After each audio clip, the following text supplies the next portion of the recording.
All right. Dapper Cracker back at you. Man, we got this Equinox tore down. I finally got the heads off.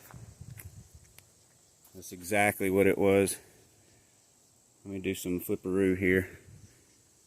Head gaskets were bad, as I diagnosed it. Water in 3 or 4 of the cylinders.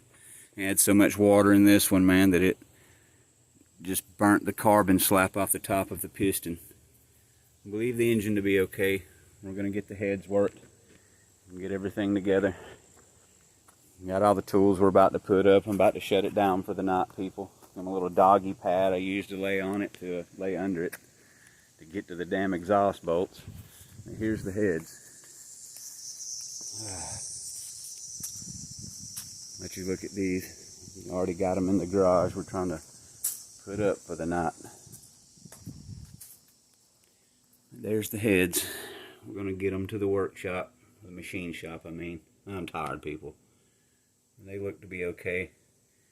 Never know. They're aluminum. They can't be magnafluxed. So we're going to have the valves vacuum checked and then have the cooling side pressure checked to make sure there's no cracks in the coolant side. But I'll get back with you guys as soon as we get it together.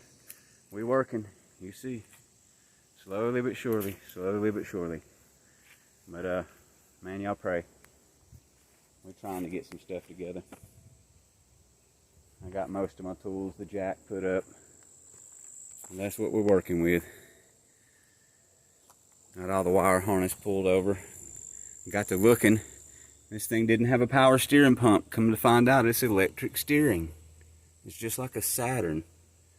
So I got to figure out where the electric pump is. I see the little unit down there, but I don't know. I can't figure it out. It's the weirdest thing. But, Dapper Cracker out.